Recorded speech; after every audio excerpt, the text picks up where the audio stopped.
So here's a tutorial on UiPath Agentic AI. UiPath is a great platform for agentic automation combining robotic process automation or RPA, AI, and orchestration to automate complex business workflows, which allows software bots to mimic human actions like clicking, typing, and data entry, freeing people for strategic work. If you want to follow along this tutorial, you can click on the link below to sign up immediately. So starting off, let's head over to the uipath.com website. And as you can see, I'm already here. On the top of the page, you will get to see all of these options. Hover over on Platform and let's click on Pricing to check out the pricing plans. Over here, you'll be able to view all the plans that they offer. And these are for Automation Cloud. You can also click on Test Cloud and check out the plans and pricing for those as well. So now, let's head over to the top right corner and click on Try UiPath Free. You will then be redirected to this page right here. Give it some time to load up. From here, you can create a new organization or select it if you already have one. So I'll select my existing organization. After that, you'll be taken to this page right over here. This is the main dashboard of UiPath Studio.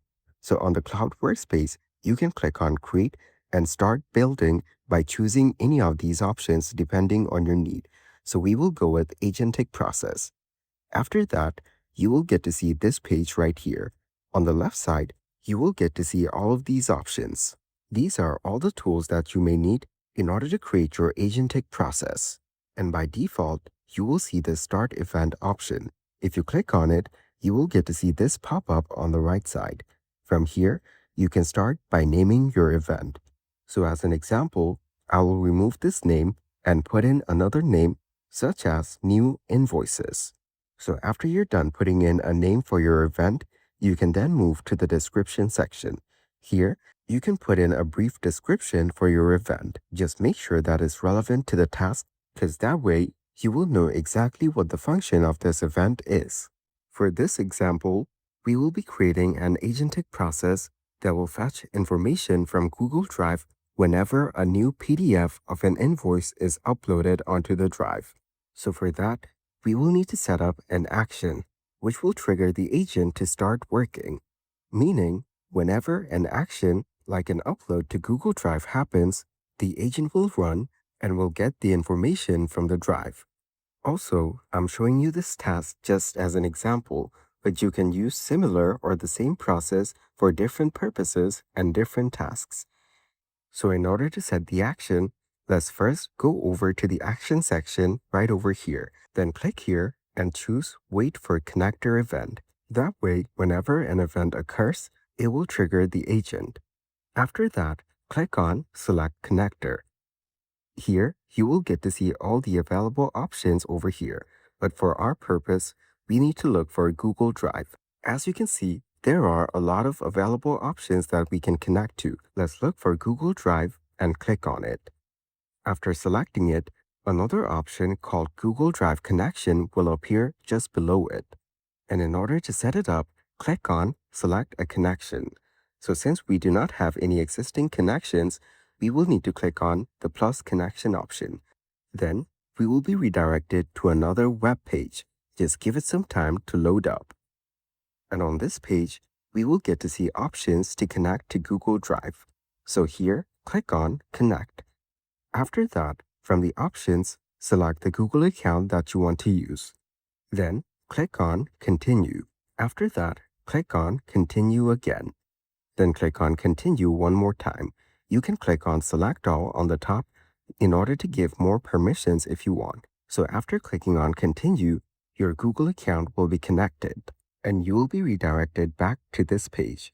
And once the connection stables, you will get to see your email address added to the Google Drive connection section. Then, click on Select Trigger. Here, we can see all kinds of different triggers available. Since we wanted to activate when a file is created, let's select File Created from the options. Then, some more steps will appear, and we will need to set them up as well. So for that, let's click on Drive. After that, from this page, you need to select the root folder of your Google Drive. I'll select my drive and click on Save. Then, let's move on to in location.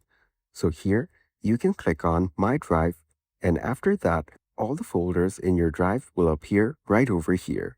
Now, you can scroll through and choose whichever one that you want, then click on Save. After that, we have the filter option. Let's go over to Filters and click on Click to Add Filter. So since we're only working with PDFs, let's click on Add Condition from the options. After that, you will get to see something like this. Here, we need to select a field. So click on Field and select File Extension, since PDF is the extension we want. After that, on Select Operand, let's go with Equals. And for Variable, we will get to see all of these options on the bottom. But since we want PDF, let's type in PDF over here. Once done, just click on Save. After that, we have the output option. So here, we need to click on Add New.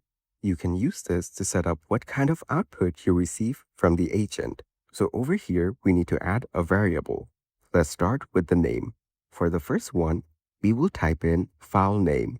Keep in mind that you cannot put a space in between the words. Then click on Type, and from the options, we will select String. And for the value, we will go through the options available over here. And then let's look for the option that says Name. Once you find it, click on it. After that, let's go ahead and click on Save. And since we want multiple outputs over here, we will need to add more output options. So let's click on Add New. Same way, we will need to add a name for the variable. For this one, I will name it Field ID and set the type as string as well. And for the value, I will look for the option that says ID. And once you find it, just select it from over here. Once selected, all you need to do is click on Save just like we did before. And for our purpose, we will be needing one more output.